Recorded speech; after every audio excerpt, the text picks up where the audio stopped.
Hello boys and girls, and welcome to a bumper, action-packed, massive breakdown and betting analysis video for UFC on ESPN plus 19. Now, I do apologise if throughout this video you hear a lot of rustling of paper in the background. My wife has gone to Ibiza for the weekend and she's taken the iPad with her, so we are reverting back to good old paper and pen for this video. As you can see, lots and lots and lots of shit to say about these fights. We are actually going to be smashing through 7 or 8 fights on this event. I'm not exactly sure how many, but we are going to be getting through 7 or 8. A lot of fights, as you could just see by all the paper. So apologise for the background noise and the rustling of paper. But hey, it doesn't really matter. It's all about the money here. Now, usually in this type of breakdown video, I would say that we're going to be breaking down the main event between Joanna Jędrzejczyk and Michelle Waterson, but I'm not actually going to be covering the main event in this video because obviously this weekend or this week we've had a lot of uncertainty as to whether the main event would even go ahead in the first place with all the drama surrounding Joanna Jędrzejczyk's weight cut. So I intentionally didn't research this fight. I haven't researched this fight yet because if we look at the records of both girls, it is fair to say that they are both decisionators. We can see here, a massive amount of Joanna Jędrzejczyk's last few fights over the last 4 years have gone the distance. In fact, only one fight has ended inside the distance. She was on the receiving end of that. But if we look at the duration of these fights, there's 25 minutes there against Shevchenko, 15 there against Tisha Torres, 25 minutes there against Namajunas. We're up to over an hour there, or well over an hour, and we've only got through, 3 fights. So to even watch more fights, it would take a long time to get through Joanna's fights, and similarly it would take a long time to get through Michelle's as well, because she is also a decisionator. So I mean, there's a solid at least 2 or 3 hours of work researching this fight, and you guys know me, I am a busy dude, so I didn't want to put 2 or 3 hours of research into a fight that might not happen. So I've held off researching this fight all week, but now the weigh-ins are complete. We have confirmation the fight's going ahead. Joanna Jędrzejczyk looked very good at the weigh-ins. In fact, she looked in the best shape I have ever seen her at 115 pounds. So I'm kind of feeling like all this drama surrounding her weight cut might have been a bit of a fugazi. But I'm actually going to do a live stream later on Twitch, twitch.tv/Diary of a Pro Gambler. Check out my Twitch channel by clicking the link in the description below, and I will kind of like live stream my reactions to today's weigh-in when I watch the full weigh-in video. So far I've only seen Joanna, but I will live stream my reaction to the whole thing when I play it, so make sure you check that out on Twitch, and I'll post it to YouTube later on sometime tonight. So yes, this video will not include that main event fight, but this is a huge event. There's 14 fights on this card. We've only covered 2 so far. We've put out the Crone Gracie versus Cub Swanson breakdown. We've also put out the Amanda Ribas versus Mackenzie Dern betting analysis and breakdown. So we are going to put a serious dent in these fights in this video, boys. We're going to be talking about a lot of these fights. But I do want to make the point clear that there will be a few fights that won't be covered in today's video. Partly because I still have a couple of fights to research, partly because I'm waiting to see how the odds move on a couple of the other fights, because I haven't made a betting decision on them yet, so I don't want to give you my opinion on the fight and risk influencing the odds before we let the public decide where the odds should be, and then we can decide if there's a betting opportunity there. So I'm not going to speak about a couple of the fights that I'm thinking about betting until I see how the odds move tomorrow, because I haven't made my mind up yet. But what I will say is I want to do a business deal with you boys. I want to do a business deal because this week I'm doing very well for research. Like I say, my wife is in Ibiza, so I am literally sat in front of a computer and basically pounding through these fights without having any family commitments this week. So, let's do a business deal. Let's do a business deal, shall we, boys? I want to do a business deal with you guys. And once again, sorry about the paper rustling in the background. Let's do a business deal because I have got enough time to put a video out tomorrow. But to be honest, I'd quite like to have a day to myself chilling out. But you can decide how I spend my Saturday. So, as you can see here, all my videos get between, call it 2.5 and call it 7,000 views. Aside from yeah, call it 3,000 to 7,000 views, right? Most of the videos get maybe between, say, 150 and 400 likes. I tell you what we're going to do, boys. If you want to do a business deal, if you want me to come back tomorrow with another breakdown video where I break down the Joanna Jędrzejczyk versus Waterson fight from a betting perspective, and I will also cover all of the fights that I haven't yet covered. If you want that video, hit the like button right now. And if this video gets 300 likes, which I think is fair, which I think is about average based on the number of views this video is probably going to get, based on the number of likes I usually get, if this video gets 300 likes, I will come back and do that second breakdown video tomorrow featuring all the fights that won't be covered today. And another thing,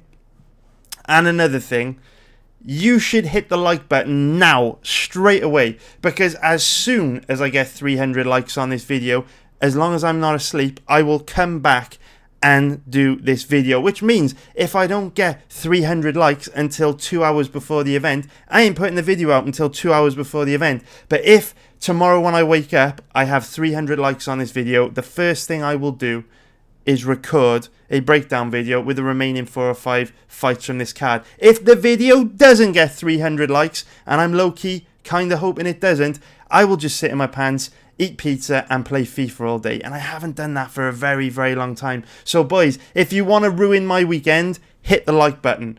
If you really, really want to ruin my weekend, hit the like button, okay? Because I really could do without doing that video. But if you want to do this business deal, let's get it popping. Hit the like button below. 300 likes. We are good to go. And actually, there's a little bit of beef in my chat room at the moment. There's a little bit of back and forth between 205 IQ and Tom the Ice. They are having a little bit of a dispute, so it'll be interesting to see how that develops as the video goes on. But enough talking from me, boys. Let's now get into the first fight that I want to talk about in today's video, and it is going to be Eryk Anders against Gerald Meerschaert. Now, you know how during Sesame Street, they always had like the theme of the day or the letter of the day, right? Well, the theme of this video is going to be Fight IQ, because Fight IQ is something that I'm going to be referring back to so often in so many of the breakdowns for the fights that I'm going to be talking about in this video, because Fight IQ will really be the deciding factor for so many of the matchups that I discuss today. So, this fight between Anders and Meerschaert is one of those really annoying fights, because it's completely obvious who the better fighter is. It's completely obvious who should win. You know, Eryk Anders is better than Gerald Meerschaert almost everywhere. I mean, he is a better striker, a better wrestler, he's got better cardio, he's more athletic. The real only one area that Gerald Meerschaert has an advantage over him in is pure Brazilian Jiu-Jitsu. And whenever you've got a situation where one guy's clearly better than the other, you know, you say, well, surely it makes sense to bet him then. But MMA is just one of those annoying, complicated things where normal logic doesn't apply, because so often we see guys with huge advantages over their opponents and it's still not enough to bet them. And that's what I feel is the case in this fight, simply because you can't trust Eryk Anders to show up and fight smart.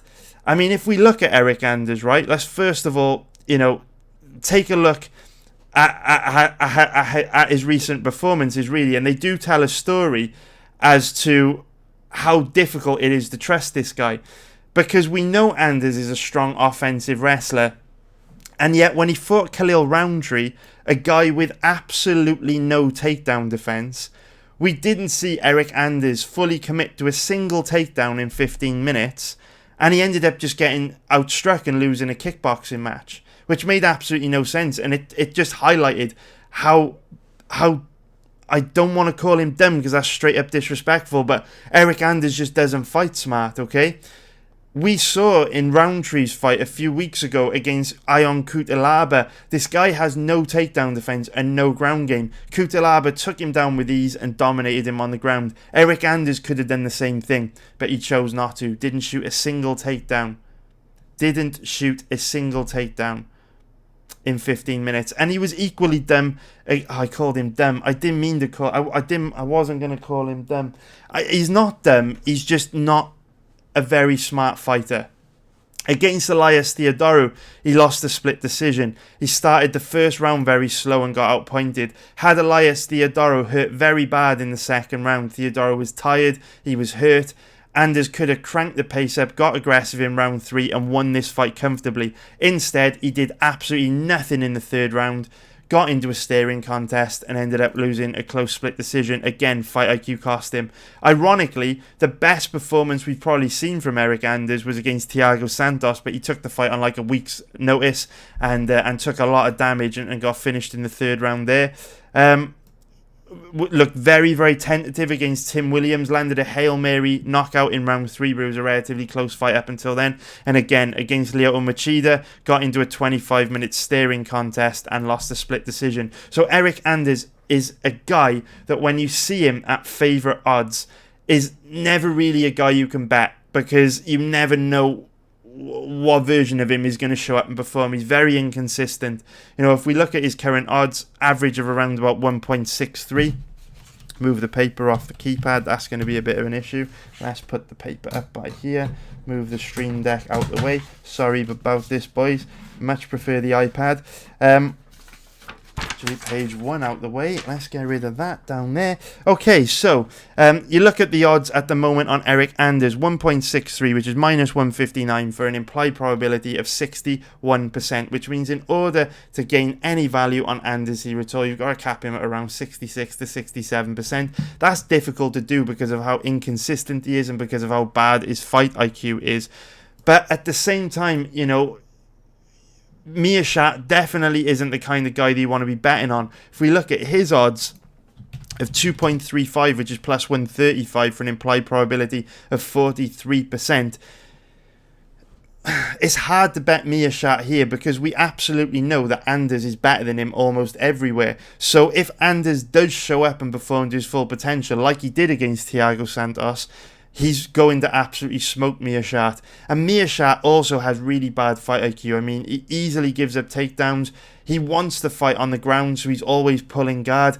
And Meerschaert's also got this really weird technique where he'll actually bait his opponent into taking mount because he's so good at reversing position from mount and getting on top of his opponent, which is insane. Like, it's absolutely insane to give up mount to create a reversal, because obviously if you go up against an opponent with strong hips, strong top control and nice ground and pound, they're going to absolutely destroy you. And that is exactly what happened when Meerschaert fought Jack Hermansson.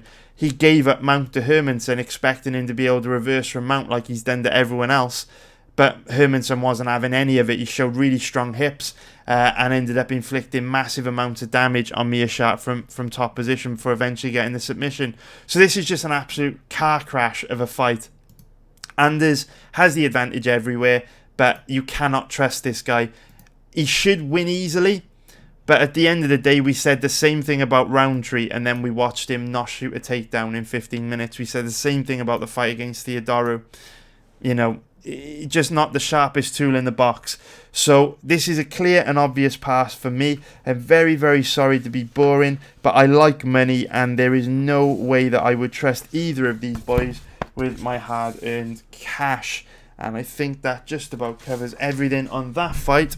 So let us now move on to the next one. There are no strong positions there, boys. The next fight is another interesting fight. We now go on to a matchup between James Vick and Nico Price. And MMA betting is a wonderfully magical thing, because like we just said in the last fight with Eric Anders, you know, Eric Anders is better than Meerschaert everywhere, and we still can't bet him because he just doesn't have the mentality to fight smart. And we can say the same thing about James Vick. James Vick's fight IQ is a lot better. It's not in question. But the point stands that James Vick is better than Nico Price absolutely everywhere. There is no doubt about it. I mean, there's not even a question here with Brazilian Jiu-Jitsu. James Vick's a significantly stronger grappler, significantly better striker, better everywhere by a mile. In terms of technique, Nico Price has absolutely nothing on James Vick. Absolutely nothing. Stylistically, in terms of technique, this is an easy fight for Vick. Unfortunately, Vick's Achilles heel has always been his chin, and Niko Price has got abnormally crazy power for the division. He's got 2 nuclear bombs in his fists. He is a crazy dude. So every once in a while, you just get these guys come along and they just have crazy, abnormally big power for their division. And Niko Price is definitely one of those guys.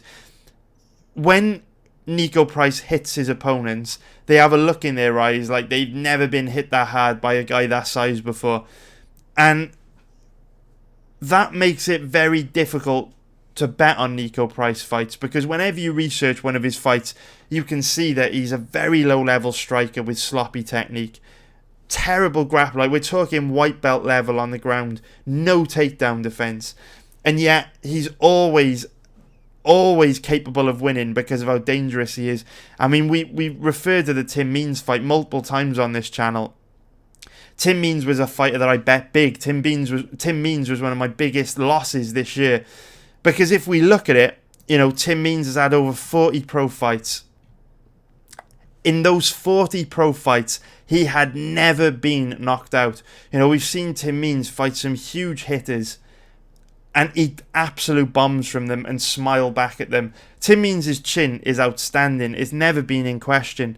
But yet, when he fought Niko Price, he got absolutely death-shotted. Absolutely death-shotted. It was his first knockout loss. We can look at his record here. He lost in the first round by knockout to Niko Price. You go through his record, he hadn't been finished with strikes, quite literally, in his entire career. 40 pro fights, dating back almost 15 years. And Niko Price was the first guy to do it. So this guy has got serious power that you need to respect. And that's what makes this a very interesting fight, because with James Vick, from a technical perspective, he's better everywhere. He should dominate. If he fights smart, he should come out, drag Niko Price to the ground, exploit Niko Price's poor takedown defense, and just absolutely dominate him on the ground. But we know Vick likes to strike, and for whatever reason, we were just speaking about it with Anders, for whatever reason, fighters love making life difficult for themselves. They love to make fights harder for themselves than they need to be. But maybe Vick will fight smart here, because he's on a 3-fight losing streak. Usually guys that lose 3 fights in a row get released from the promotion. I'm guessing the UFC cut him a little bit of slack because he lost to 3 absolute beasts. No shame in losing to Gaethje, Felder or Hooker. But if he loses another one, I mean, Niko Price is a very, very low level fighter. If Vick loses this, his position in the UFC is definitely in jeopardy. So obviously he's making a lot of good career decisions to try and get his career back on track. I mean, for the longest time at 6'3" with a 76-inch reach, people have been calling for him to move up to welterweight.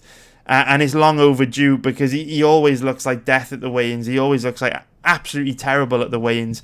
And finally, he is moving up to welterweight for this fight against Niko Price. And we know that when fighters move up a weight class, their chin and durability often improves. So maybe Vick's chin will look a lot better against Niko Price. But at the end of the day, if Price has got the power to absolutely death shot a guy like Tim Means, he can absolutely KO a guy like Vick. I don't care how good Vick's chin is. It's not going to be as good as Tim Means' chin. So this is a very, very tricky fight for betting. Obviously, it's a more difficult decision for us to make, though. I mean, where we've established Anders is better than Meerschaert everywhere, but we can't trust him to show up and fight smart. It's an easy pass on Anders because he's at favourite odds, and it's very difficult to cap a guy like that at 66 to 67%. But when we look at a guy like James Vick and he's at underdog odds, it's a much more difficult decision to make, right? Because when we've got Vick here as the underdog, it's a much better risk to reward ratio. So if we pop his odds into the implied probability calculator,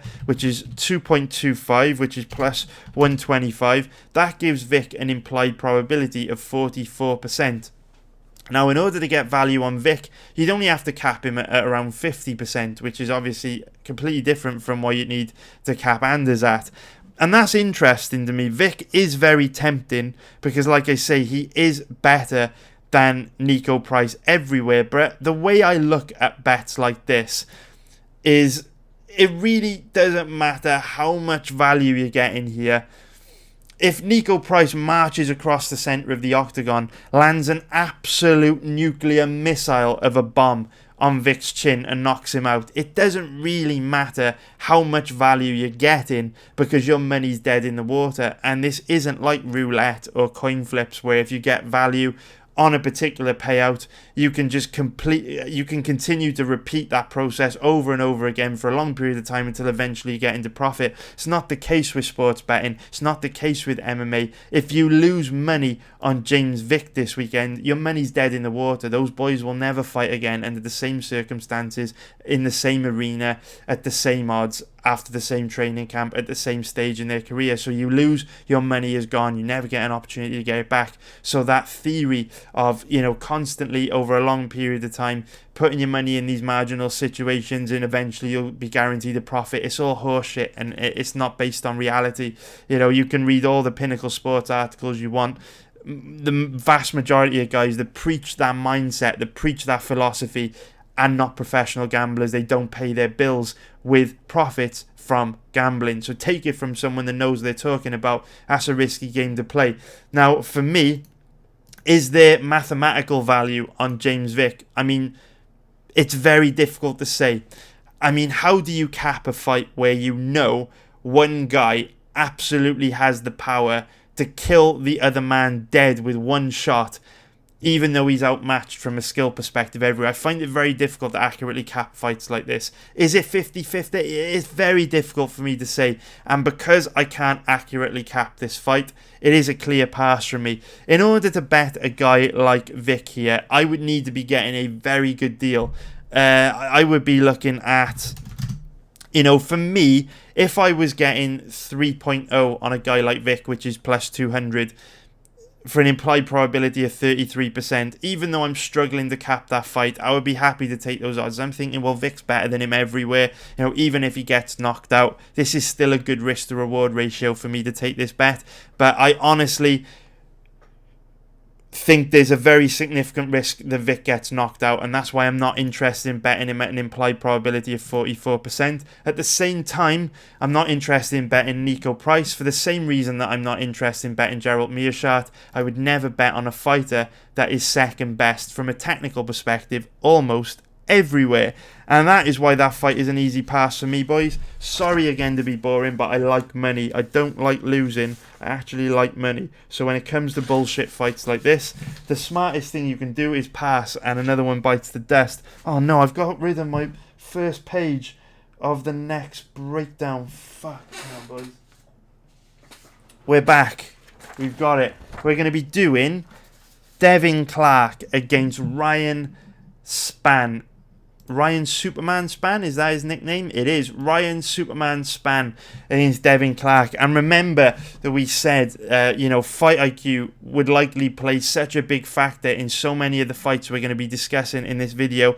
And Fight IQ really is the main deciding factor in this fight, I believe.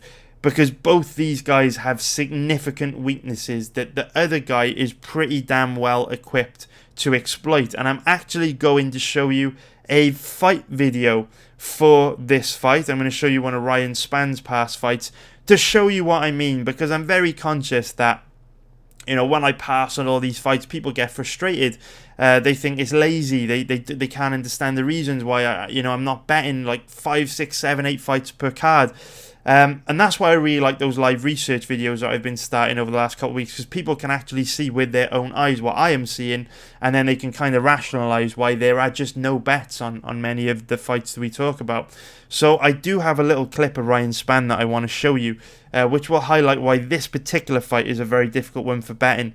And this fight really is a mess, because like I say, similar to Anders and Meerschaert, both these guys have very, very bad fight IQ. This matchup's an absolute minefield for betting. Both these boys are quite chinny. They've both got a habit of getting rocked or dropped quite easily. They also have a unique quirk in that they're both strong offensive wrestlers, but they're both very poor defensive wrestlers. So Devin Clark and Ryan Spann are both very strong at getting their opponents to the ground, and they're both quite heavy from top position. However, they both have bad takedown defense, and they're both very weak off their back, which is a bit of a paradox. It's quite strange. It's not something you see very often in MMA, because usually if one guy is a very good offensive wrestler, they're also pretty damn good defensively as well. But these boys, good offensively, both are bad defensively, which is very strange. And the most concerning thing, the most difficult part about betting this fight is that both guys are incredibly weak off their back. If you can put them on their back and get into top position, you can dominate them for long periods of time. And that's interesting, because this fight, in many ways, with both these guys primarily being grapplers, almost turns into a bit of a Wild West shootout, where whoever gets that takedown first and establishes the dominant position is likely to win the fight, because neither guy is really able to work their way back to their feet. So it becomes complicated because of that, and it becomes an impossible fight to predict, because you really don't know who's going to get in there first. It is the definition of a coin flip, really. Now, we've spoken about both guys being very, very unpredictable.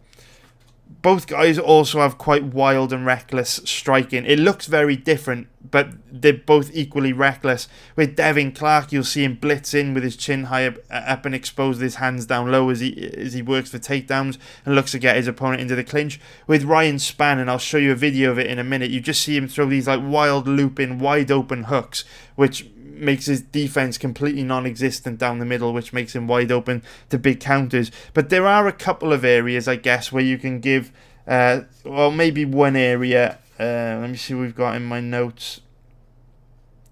Maybe two. I would say two areas where Ryan Spann does have an advantage in this fight.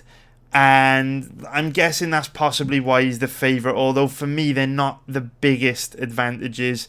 So maybe the bookies are putting a little bit too much weight on them, but we will see. I'll show you. I'll show you what I'm talking about in a minute. Let's just look at the odds. So if we look at the odds at the moment, Spann currently a favourite at around about 1.67, which is minus 149 for an implied probability of bang on 60%. So in order to get any value on Spann here, you have to give him a 65% or better chance of winning. Now, I will play you a video in a little while which shows you why it is impossible to cap him at 65%. He's very bad.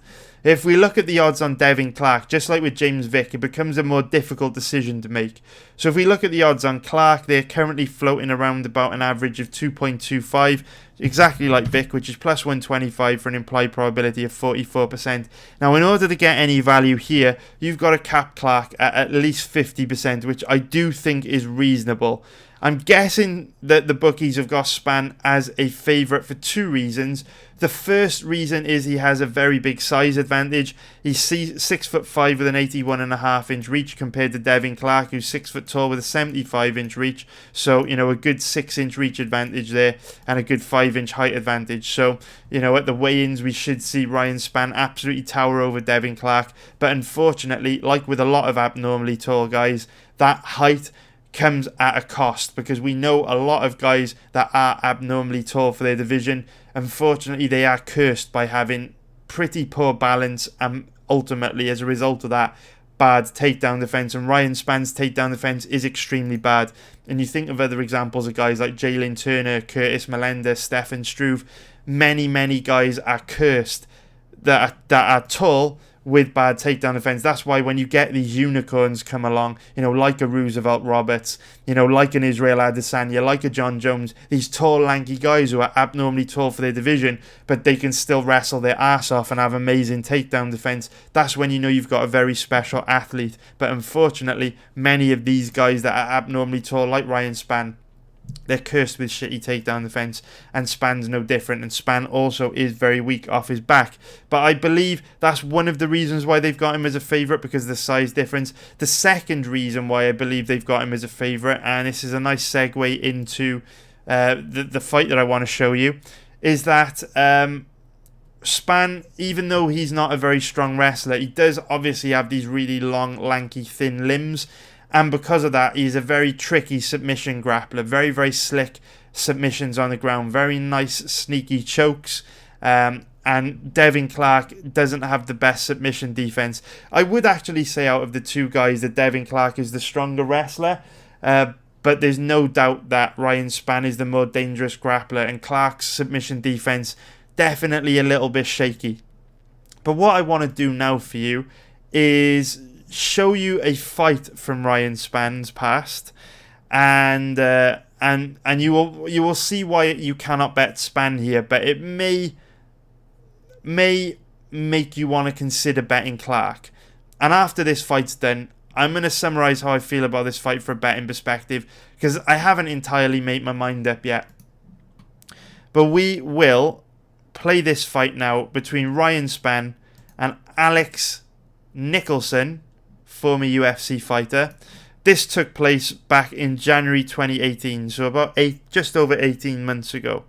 So let's get it popping. Spann obviously in the purple shorts, Nicholson in the red shorts. Let's just take a look at this, boys. So you should see the full spectrum of Spann's weaknesses here. So here and his strengths actually. Here we see a very nice deep double leg takedown, very nice entry. And as we know, Nicholson doesn't have very good takedown defense, so Spann should get this. But Nicholson does a good job of stuffing the initial attempt, which is impressive because it was a very deep shot. So Spann's been forced to chain that double leg into a body lock, which he's got a very strong grip on here with full control of Nicholson's body. So he should be able to get this takedown here with full control of Nicholson's body. We can see Nicholson working very hard to break the grip here, but Spann also showing off very nice chain wrestling. This is obviously the first concern because we know Devin Clark doesn't have the best takedown defense, and Ryan Spann showing off very nice chain wrestling here. Very nice offensive wrestling. And one of the things that makes Ryan Spann's offensive wrestling so good is that his 81.5 inch reach, those very long arms, enables him to easily get his hands around his opponent's body and connect them together and secure a tight grip. And that's one of the reasons why he's been able to maintain control on Alex Nicholson here. So at the moment you're seeing some very nice grappling control, but you're also not seeing the strongest top control from Ryan Spann. We know Alex Nicholson's very low on the ground, and yet Nicholson repeatedly able to pop back up. Spann didn't do a particularly good job there of tying up one of Nicholson's legs, and for that reason Nicholson's now just going to be able to pop right back up again. So you are seeing some weaknesses from Ryan Spann here, and also we see him hurt very badly from that hammer fist. We mentioned earlier on in the video, it's a recurring theme with both Devin Clark and Ryan Spann that they are both a little bit chinny. They both frequently get rocked, dropped or wobbled, and we could see just one hammer fist was enough to wobble Ryan Spann there.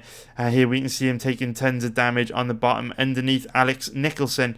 You look at a guy like Ryan Spann, clearly a very strong offensive wrestler. We know Nicholson's just a kickboxer, and yet Spann has pretty much struggled to work his way back to his feet for this past minute. You'd think a big strong wrestler like Spann would be able to explode out of this position, but instead Nicholson's able to stay on top of him, chipping away and inflicting significant amounts of damage. Even here Spann really showing no real urgency to get back up there and eventually roly-polies out of it. Devin Clark's a strong wrestler, heavy top game, much stronger wrestler than Alex Nicholson. If he were able to get into that top position with Spann looking that weak off his back, he'd be able to inflict significant amounts of damage and also maintain a long period of top control. And again, here we can see just Spann shooting for the single legs and taking tons of short shots which are inflicting significant amounts of damage. So there's all kinds of red flags with Spann here. We know, if you know anything about Alex Nicholson, you'll know Nicholson has no takedown defense and absolutely no ground game. So the fact that Spann is struggling so badly here is a huge red flag. Spann with those long limbs, that strong offensive wrestling, to break the pressure that Nicholson's putting on him, to slow down all this offense from Nicholson. He could have just picked him up, put him on his back, established a dominant position, beat him up from top control. But as you can see, Spann doesn't have the heaviest top game. His offensive wrestling at times looks absolutely great, and at other times it doesn't, and also doesn't have the best fight IQ because he's not showing enough urgency to escape these bad positions on the ground, and while at the same time taking absolutely tons of damage from Nicholson here. So as you can see, this is red flag city from Ryan Spann, and this is just not one isolated fight. If you go back and watch, all of Ryan Spann's recent fights, you'll see similar red flags. If we just hit pause a sec, if you go back and watch Ryan Spann's fight from September 2018, which was really the last time we had a chance to take a good look at him. With this fight against Henrique that went the distance. Most of his other fights have ended in round 1. So this fight, we really got to learn a lot about Spann's conditioning for the first time. And if you go back and watch this fight against Luis Henrique, you'll see all of these red flags present. Bad takedown defense, very weak off his back, really, really reckless stand-up. And he gets a knockout here. Everything's hunky-dory. Nice little first-round finish on his record. Nice finish for Spann. But at the end of the day, this is why MMA records mean absolutely nothing to me.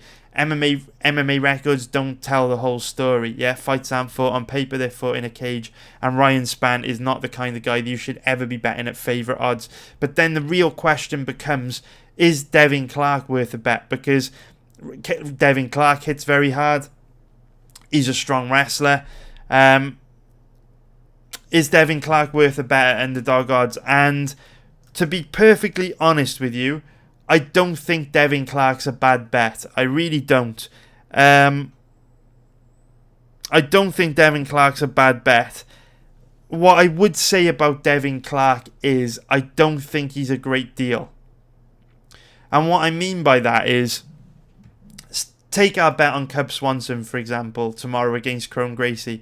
We bet Cub Swanson when he was at odds of around 2.50, which is plus 150 for an implied probability of 40%.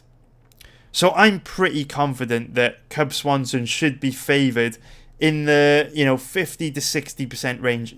There's no way you can cap Swanson at 40%. He definitely has at least a 50-50 chance of winning this fight. I lean more closely towards 60%. So for that reason, when you look at these odds at 2.50 plus 150, whether Cub Swanson wins or loses is quite irrelevant. But what it does mean is you're getting at least a 10% margin over the bookies and a maximum margin of 20% if he does actually in reality have a 60% chance of winning. But again, similarly to go back with the example of James Vick, we absolutely know Devin Clark is weak off his back. We know he's got bad fight IQ. We know he's got a bad chin. When you look at a fight like Cub Swanson against Kron Gracie, Cub only has one way to win that fight. The only way he wins is if he gets taken down and submitted. And Kron Gracie is a very, very bad offensive wrestler, not particularly dangerous on the ground. And we know Swanson is very, very good at keeping fights standing. So when you bet a guy like that, you're getting an amazing deal because he basically only has one way to win, one way to lose. And the way that he can lose is it's quite unlikely, to be honest. So the bet an underdog at those odds is a tremendous deal. Whereas when you look at a guy like Devin Clark at worse odds at 2.25 plus 125 for an implied probability of 44%, there's so many ways that he can lose this. He can get knocked out because he's quite chinny and reckless. He can get submitted because, like we've just said, Ryan Spann's got those long old limbs that can cause him big problems on the ground.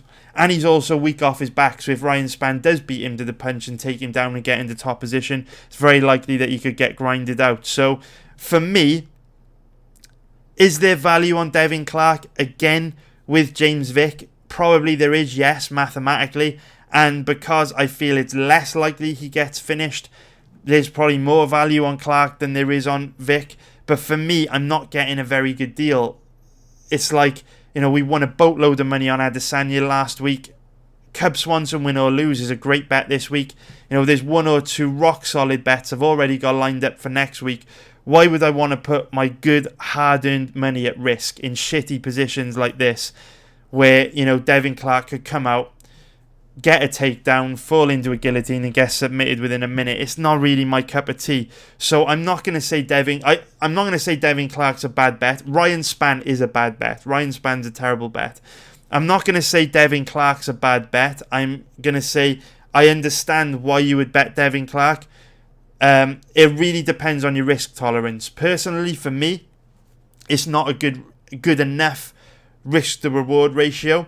But I understand why other people would bet Devin Clark. If your bankroll's smaller, if you're just betting for fun, if you're not so anal like I am on, if you're not so strict like I am on the value you want, the profit margins you want, I don't think Clark's a bad bet. I'm not personally going to bet him, but I don't think he's a bad bet.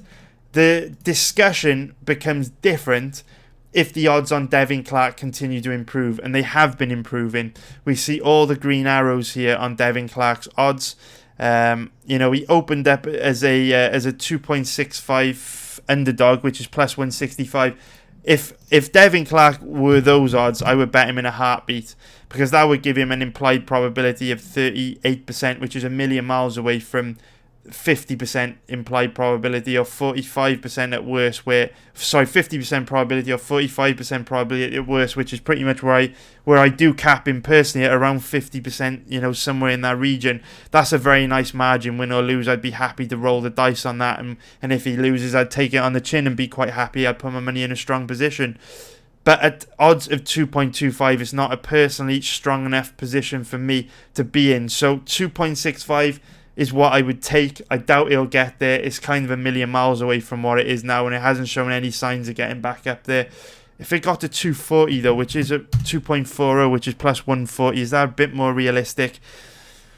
I'd have a decision to make. I would have a decision to make, but I'd have to be sure it was a 50-50 fight, because that gives him odds of 2.40 is an implied probability of 42%, which means if I did cap it at 50%, I'd be getting an 8% margin, which is good. I like it. But again, difficult to measure how much size will have an impact on the fight. Difficult to measure how much, Ryan Spann has improved, because we've only really seen him fight one time in the last year, and that fight only lasted like 3 minutes. It's risk, boys. It is a lot of risk. I don't think Devin Clark is a bad bet. It's not for me, though. Not a good enough risk to reward ratio. So I am personally going to pass, but I won't criticise anyone that bets Clark. But I will criticise the shit out of anyone that bets Ryan Spann. He is a terrible bet. We now go on to the next fight that I want to talk about in this video, which is going to be Hector Aldana against Miguel Baeza. And we'll make this one nice and quick, boys, because this video is already, boys and girls, because this video is getting very long, because there's so many fights we're going to cover. And the reason why we'll make this short is because this is a very tough fight to cap, because there really isn't that much footage available on Miguel Baeza at all. He is 7-0, but aside from his recent fight on the Contender Series against Vick, the only other fight that is available from his is way back in 2016 against Emre Oren, and it was his pro, or his second pro fight. It was Oren's pro debut, and the fight ended very, very quickly, so we can't really learn a lot about that, a lot about Baeza from that. These fights are not available online, as far as I know. Please leave a comment below with a link to them if you can find them. So really, the only fight we've got to assess Baeza's ability on is his last fight on the Contender Series against Reina. Now, one X factor to take into consideration is that this is Baeza's UFC debut.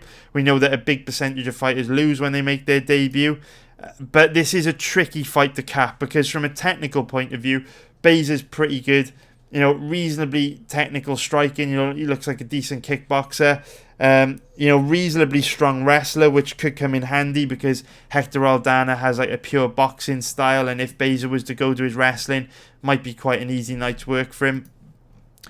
But the problem with Baeza, one thing I did notice on his Contender Series fight, and I don't want to put too much weight on this because, like I say, I am basically judging Baeza just on one fight. But my one knock on him, my one criticism would be that his... can we guess stats? No fucking way. Can we guess stats? No, we can't. I thought we might have been able to get some stats from the fight to illustrate my next point. But my one criticism of Reina would be that he is a very, very passive fighter.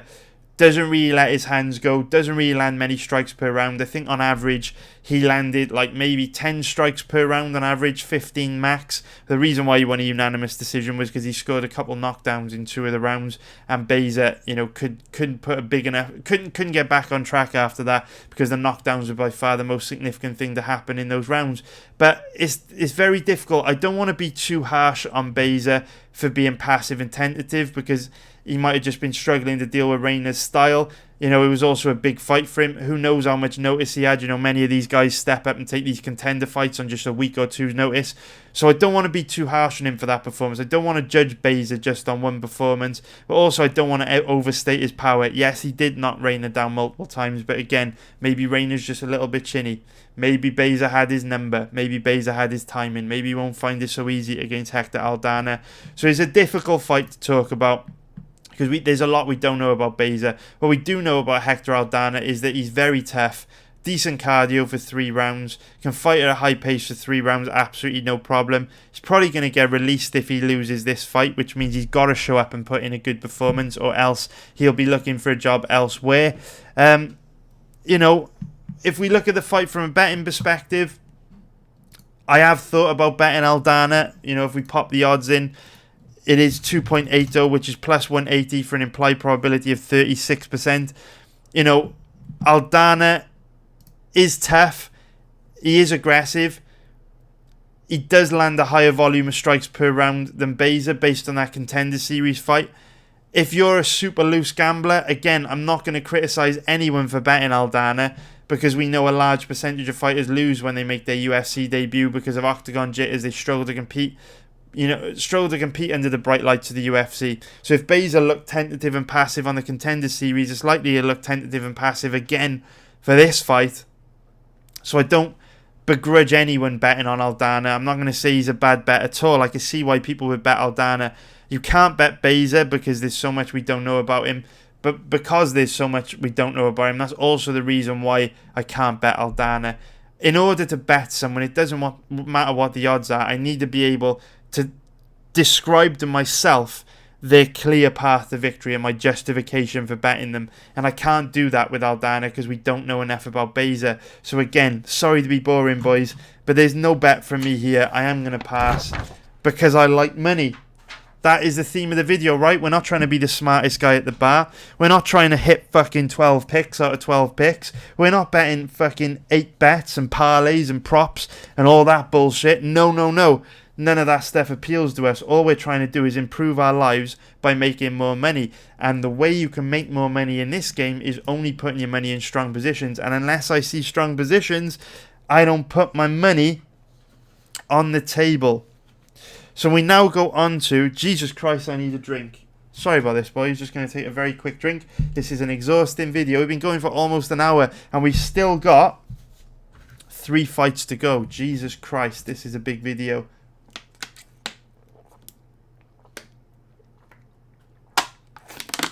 Right. On to the next one. Alex Morono against Max Griffin.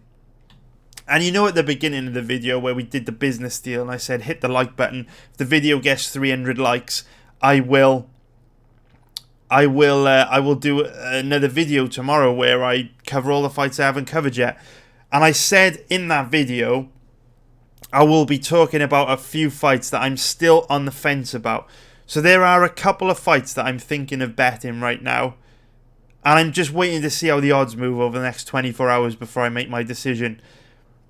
Alex Morono against Max Griffin is actually one of those fights, and I was going to wait until tomorrow before I spoke about it, but fuck it, I'll just talk about it now. And maybe the odds will move in the direction I want them to, maybe they won't, but let's just get into it. So Max Griffin was one of the first names that jumped out at me when I began researching this card, because I thought he might be a very good bet. Because at the end of the day, when you look at Max Griffin's record, he boxed Thiago Alves' face off in the first round of that fight, and in my opinion got robbed in Brazil. He won that fight and put on a counter-striking masterclass against Mike Perry.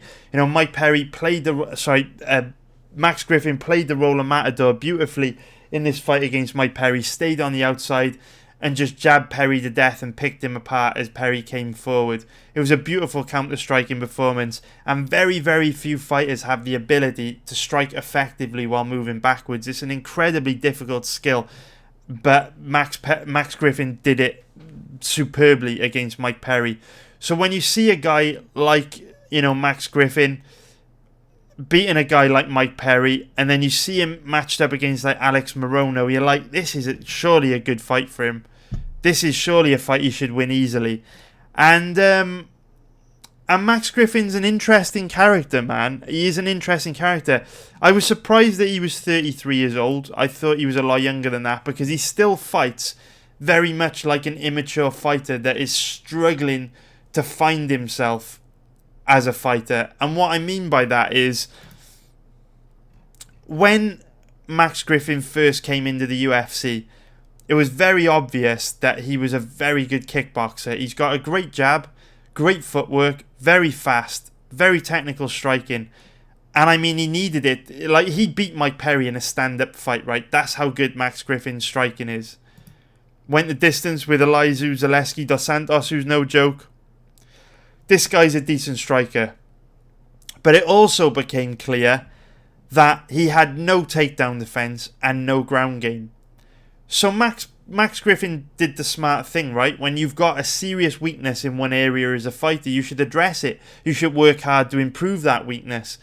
And it's quite clear that Max Griffin has been working hard on his takedown defense, wrestling and ground game. Because now, in all of his fights, he tries to take his opponents down. He tried to do it against Zelim Imadaev. He actually had a decent amount of success taking Imadaev down. He also, in the second and third rounds against Thiago Alves, went to his wrestling. But the problem with Max Griffin is he is just a pure striker, so he lacks that grappling cardio. And the problem with Griffin is, in the first round of his fights, he comes out looking super sharp and super technical. But then, for whatever reason, he just starts trying to take his opponents down and control them on the ground. And then, because he doesn't have grappler's cardio, because he's not a grappler, he slows down, and then in the second half of the fight, becomes really sloppy. Now, I'm not going to say Griffin's got bad cardio, because he doesn't, because he fights at a high pace, but he definitely has a pacing issue. He's got cardio to strike with his opponents very well for 3 hard rounds, and when he keeps fights standing, he's very, very good in kickboxing range. He's very, very good at technically picking his opponents apart. But when he exerts that energy going for takedowns, he just gets really sloppy with his striking in the second half of the fight, because he's not as sharp, he's not as switched on. And that's what makes this fight pretty fucking complicated, actually, because he's definitely got an advantage over Morono when it comes to striking. The irony is, even though Griffin is a very low-level grappler, Morono has no takedown defense, so Griffin should be able to take Morono down. But the problem is, Morono, even though he has bad takedown defense, he's actually a very slick submission grappler. So Morono's very, very skilled on the ground with his submissions. And it's quite a unique position where Griffin's the stronger wrestler, but there's no doubt about it that Morono is the more skilled, technical, experienced grappler. So I guess what I'm trying to say is, if Griffin does take Morono down, which is likely because he seems to have fallen in love with wrestling and tries to take everyone down recently, he could really get himself into some hot water on the ground, into some trouble, because he's still a very low-level grappler, and Morono has got the technical ability to tie him up in knots, put him in some very bad positions, and submit him. So that's what makes this a super-duper complicated fight. And it's a fight that, like I say, Griffin was the first name that jumped out at me. I thought I would be betting Griffin big this weekend. And this is one of those fights that I'm not willing to close the door on yet. I'm really not willing. Because if Griffin comes out and fights like he did against Mike Perry, he should win easily. But there are red flags there. But the odds are improving on Griffin. Again, we can see green arrows across the board. And if we look at the odds movement here, you know, they have steadily been improving over the last few days. You know, on Wednesday he was 1.66, which is minus 152. He's now up to, you know, you can get him at 1.75 at the moment on Pinnacle, which would be minus 133 for an implied probability of 57%. You know, I cap Griffin at having around about a 60% chance of winning. So if his odds continue to improve and I can get Griffin at an implied probability of 55%, which would be odds of say 1.81, which would be minus 123. If I could get Griffin at 1.81, I would probably bet him, because I cap him at 60%, which means we get a nice 5% margin over the bookies there, with his current implied probability being 55%. That's the point I would take our boy Griffin, but it's not there yet. It's moving in the right direction. On Pinnacle, at least, it's very close. It's only 6 points away from being 1.81, but it's not there yet. And at the end of the day, you've got to draw a line in the sand somewhere, and that's my line. I need to get a better deal on Griffin than what I've got here at the moment at around, 1.71 on the majority of betting sites. So that's where I am on this fight, boys. I'm not willing to rule out a bet yet, but it's a no bet for me at the moment. And there are a few fights I feel like that about, that I won't feature in this video because I don't want to influence the odds. I've probably just influenced the odds there on Griffin. A bunch of people are probably going to go out and bet Griffin at 1.71, and the odds will then now never get to 1.81 where I want them to be. But if I don't get to bet Griffin this weekend, it's fine. I don't think it's a particularly strong position for me to put my money in, but I am hoping that the odds improve on a few of the other fights that I am considering betting.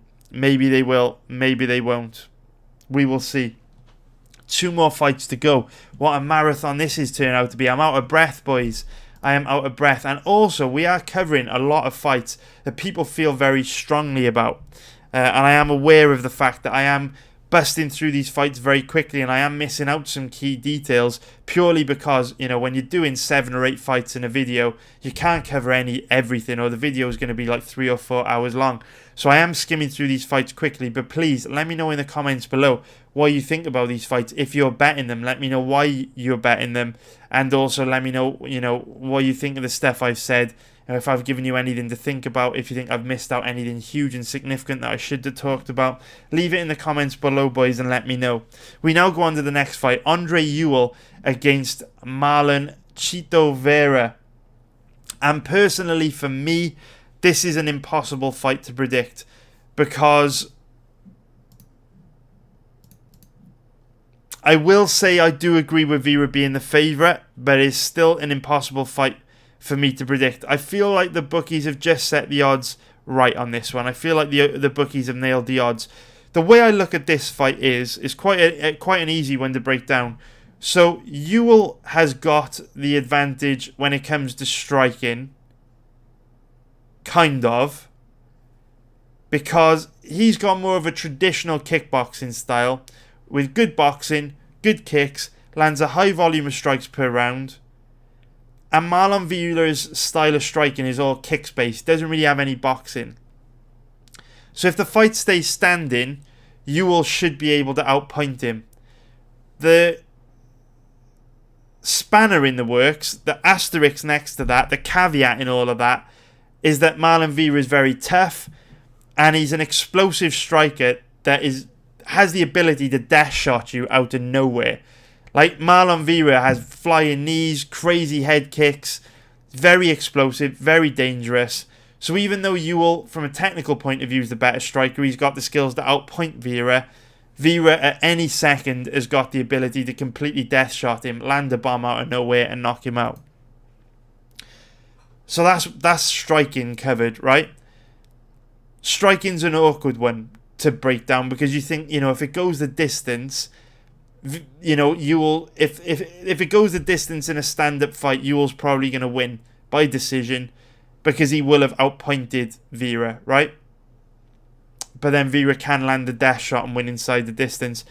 It is complicated when it comes to striking. Grappling is a lot more clear-cut, because it's absolutely undeniable that Marlon Vera has a giant advantage on the ground. Like, Ewell is a very low-level grappler, and if Vera gets this fight to the ground, he'll be able to put on a grappling clinic and probably submit Ewell. The problem is, even though Ewell has very bad takedown defense and a low-level ground game, Marlon Vera has no offensive wrestling, so he doesn't have a way to get the fight to the ground, and that's one of the reasons why you'll see Vera often pull guard. So it's a very, very complicated fight, because both guys can win the fight standing in different ways. On the ground, it's very one-sided. Vera will dominate, but he doesn't have the skills to get the fight to the ground. So it's likely to stay standing, in which Ewell kind of has an edge. But at the same time, you can't really bet Ewell here because you know if it goes to the ground, he's in big trouble. So it's a super messy fight and an impossible one to predict. And surprise, surprise, boys, I'm going to pass again because I like money. That's the way I see that fight. It's a complicated one. There's no strong positions here. It's an easy pass for me, boys.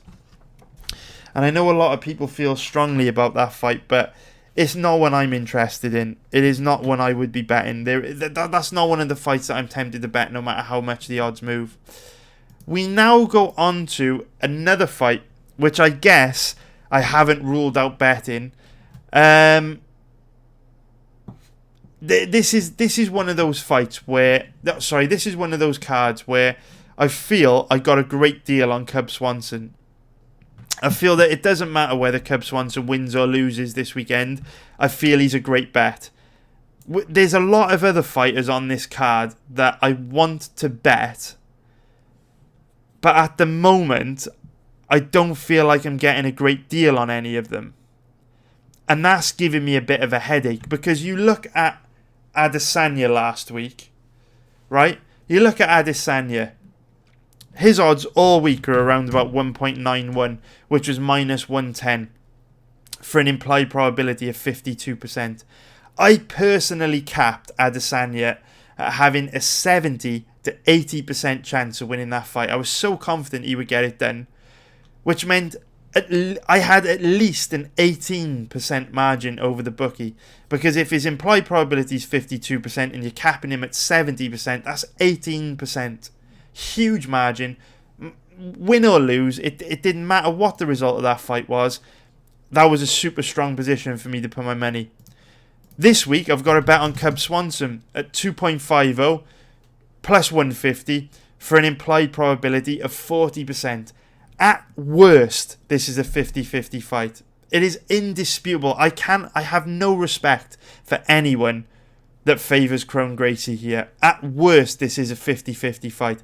I personally cap Swanson closer to 60%, which means if it is a 50-50 fight, at worst, I'm getting a 10% margin over the bookie from where the odds are currently at. That's a great deal.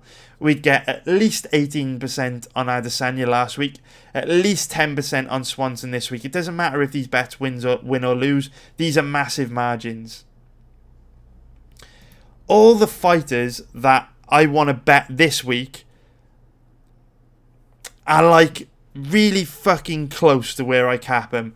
So it's like you maybe get 2%, 3%, 4%, maybe at a stretch 5% over the bookies, but there's no like don't feel like I'm getting a really good deal on any of these other fights. And the way I look at these other fights is, why would I put my money in a marginal position where I can just wait and a stronger position will come to me? Like I say, we've got Cub this week. We had Adesanya last week. Next week, there looks like at least a couple of rock-solid bets. And that's why I'm happy to pass on these fights, just because I don't see the point in forcing bets, putting my money in these marginal positions when I know for a fact I'm not getting my good deal. Because it doesn't matter if you think... It really doesn't matter if you think Anders will win this weekend. It doesn't matter if you think Vick will win this weekend. It doesn't matter if you think Devin Clark will win or Max Griffin. It doesn't matter if you think these guys will win. Ultimately, with all those bets, unless you're completely delusional, you don't have a very strong margin over the bookie. So the correct thing to do is pass. But they're all reluctant passes because you do favour them all and they should win. That's the life of a pro gambler, right? If you want to make money in this game, you've got to be disciplined. And you've got to set rules. You've got to draw a line in the sand. I would love to bet Clark. I would love to bet Vick. I would love to bet Anders. I'd love to bet Griffin. I'd love to bet Figueiredo. But you've got to have discipline. Because on any given night, all 4 of those 5 bets could lose. And you get absolutely wrecked. And it would take you months to recover. So, yeah. You got to be disciplined, boys. But now let's talk about the final fight. It's going to be Deiveson Figueiredo against Tim Elliott. So there are a couple of X factors to talk about with Tim Elliott. The first being that he hasn't fought in the last 2 years, which is one of the main reasons why I like Figueiredo here. He's coming in this fight on a 2-year layoff, and we know ring rust is a real deal. This will almost certainly have some kind of negative effect on Elliott's performance. The second red flag is that Tim Elliott has moved to live and train with his girlfriend, fellow UFC fighter Gina Mazzani. He has moved to live and train with her in Las Vegas at, if I can find a decent picture of the gym, with some branding. There we go, we have one. Tim Elliott has moved to live and train in Vegas at Extreme Couture. Now, I don't want to be too harsh, but at the end of the day, it is my job as a professional gambler to try and make the best decision possible based on all the information we have available. And the information about where fighters train is a critical piece of information that we can use to help us make good betting decisions. There are certain MMA gyms that when a fighter goes there, it is like massive brownie points because they're great gyms and fighters that go there are likely to improve. There are other gyms that fighters go to which are terrible MMA gyms, and when fighters go there, they often decline or stagnate. And unfortunately, Extreme Couture is one of those gyms. Extreme Couture, in my opinion, based on, my 10 years of betting on MMA, more often than not, when fighters go to Extreme Couture, they either decline or they don't improve. It's quite a poor MMA gym. So the fact that Elliott has gone to Extreme Couture to train is not a good thing for me. If a fighter goes to ATT or Tiger Muay Thai, you're like, fucking hell, he's probably made huge improvements training at that gym. Extreme Couture is the complete opposite. Extreme Couture is one of the worst MMA gyms there is. And, this is only anecdotal evidence. But like I say, I watch 50, 60 fights a week at least, probably close to 100 fights a week. I've been doing this for 10 years and I notice trends, and I notice that when fighters go to Extreme Couture, they usually get worse. So that's a second big red flag for me. And from a stylistic point of view, I do love Deiveson Figueiredo in this fight. Because I do believe he's better than Elliott almost everywhere, apart from, again, possibly in submission grappling. But the problem is, even though I love Figueiredo in this odd, just like with Anders, just like with Vick, just like with Clark, just like with Griffin, I don't love Figueiredo's odds, because his current average odds at the moment are around about 1.53, which is minus 189 for an implied probability of 65%, which means in order to bet Figueiredo here, you have to give him a 70% chance of winning, which is, it's an extreme probability to assign a fighter. But I do think he wins, and out of all the guys that I've spoken about and leaned towards in this video, Figueiredo is the guy I feel most confident in. But again, it's unfortunate that his odds reflect that. So how do I see this fight playing out from a stylistic point of view? Well, there is no doubt in my mind. Oh my god, it's actually gone dark. It was daylight when I started. There is no doubt in my mind that Figueiredo has a big advantage when it comes to standing. Sometimes Tim Elliott can cause guys problems standing because he's got that weird herky-jerky, awkward style. But make no mistake, Figueiredo has got major power in his hands for a flyweight. And to hurt Elliott very badly. Elliott has very bad striking defense. Figueiredo should be able to cause him huge problems standing. Because if we look at Figueiredo, he is a guy that has hurt way better strikers. Jussier Formiga, very, very high level striker. Alexandre Pantoja, very high level striker. And Figueiredo was able to inflict significant damage on both of these guys. Very, very big damage. So if Figueiredo's able to hurt guys like Formiga and Pantoja badly, you can bet your ass that he's going to be able to hurt Tim Elliott badly. And the one area I guess this fight gets a little bit messy is the grappling. The Vera versus Ewell fight was a bit messy because we say Vera's much better on the ground, but he might not have the grappling to get it there, the wrestling to get it there. This fight's also messy because of the way both guys match up. Because Figueiredo has pretty bad takedown defense. Figueiredo does have pretty bad takedown defense. And Tim Elliott's quite a strong offensive wrestler. The problem is Tim Elliott has very, very weak top control, which means when Tim Elliott takes guys down, usually they can immediately pop back up to their feet without a problem. The only time where Elliott is able to hold guys down is when he can tie them up in knots with like bad positions that he takes their back, or he ties them up in knots, putting them in a deep submission they have to try and defend. But when Elliott actually takes a guy down and gets into top position, his top control is very, very poor. And most guys can usually just stand back up, no problem. Now that's very significant here because Deiveson Figueiredo is a very, very physically imposing fighter. Very, very strong, very athletic. And usually when Figueiredo gets taken down, he can just pop back up. And that is against much stronger grapplers than Elliott with a much heavier top game. So the fact that Figueiredo can usually just stand up against guys with a heavier top game than Elliott makes me think that if Elliott does take him down, which is quite likely, Elliott's a good offensive wrestler, Figueiredo's not got very good takedown defense, the likelihood is Elliott will be able to take him down, but then the equal likelihood is Figueiredo will just be able to easily pop back up to his feet. But the fact that Figueiredo does have bad takedown defense and the fact that Elliott does have strong offensive wrestling is the reason why I don't love Figueiredo at the current odds. It's also the reason why I'm saying pass, but I mean, it's fucking tempting. This is one of those bets where Figueiredo's probably going to go out and completely smoke Elliott.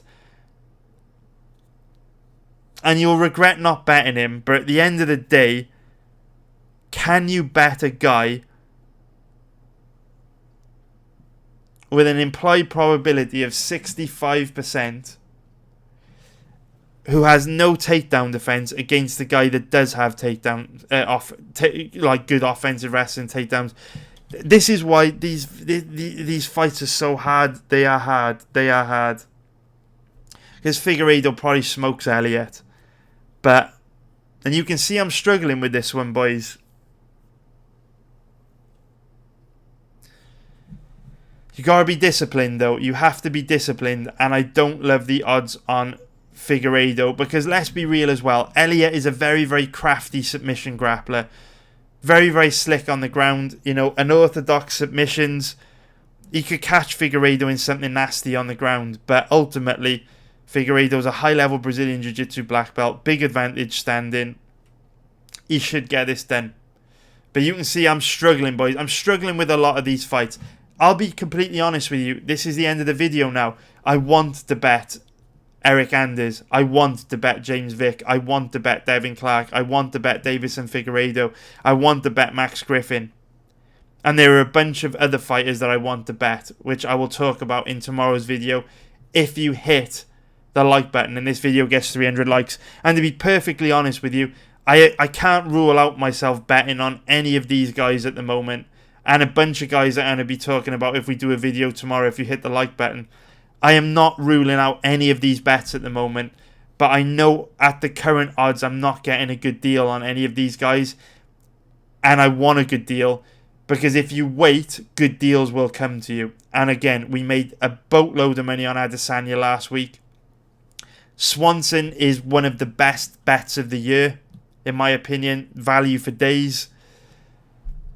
There's at least one rock solid bet next weekend. Why take good, solid, hard-earned profits and put them in marginal weak positions on fighters who you know you're not getting a good deal on? Because let me tell you something right now. The MMA betting gods are cruel motherfuckers. You could go and bet Griffin, Figueiredo, Clark, Vick, and Anders this weekend. 5 fights. And your money would be on the right side on those 5 fights. 100% it would be on the right side. But all 5 of those fighters could quite easily lose. and you would take a huge loss. And trust me, it may seem unlikely, but it can happen. It's happened to me in the past, boys. One of the reasons why I am so fucking anal and I go into so much detail about these bets, and one of the reasons why I pass so much is because I've been doing this for 10 solid years. I've made every single mistake you could possibly mistake, and I've learned from it. And I know that these kind of fighters on these kind of events are the kind of situations where if you bet all these guys, you could end up making a big loss, you know, because on any given night you could go 1-4 or 0-5. It can easily happen. So you're better off passing and just wait for the strong positions to come to you. And this weekend, Cub Swanson is certainly a strong position to put your money. There is absolutely no doubt. It is indisputable that this fight is at least 50-50. And with that, boys, that is going to be it for this video. I hope you enjoyed it. If you did like the video, please hit the thumbs up button below and subscribe if you haven't already. I'm very sorry that I haven't got any more bets for you in this video, but as you can see, I'm having a tough time with these fights, boys. A very tough time. I like money. I like money at the end of the day. I don't care about being the smartest guy in the bar.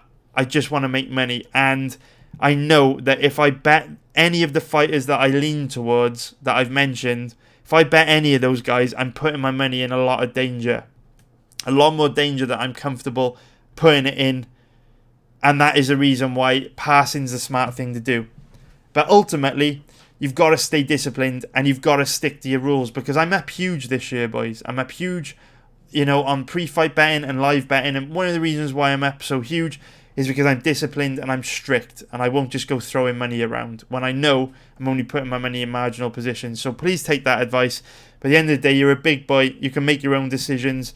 I do hope you crush it this weekend, no matter who you end up betting. And if you want to hear me rabbiting on about more of these fights in a video tomorrow, like I say, hit the like button. And as soon as we get 300 likes, I will pump that video out. Who knows? If we do get 300 likes tonight, I may even put the video out tonight. So please hit the like button below. Please subscribe if you haven't already. Take care. Have a great weekend. Hope you crush it. And I'll be back very soon. Hopefully tomorrow.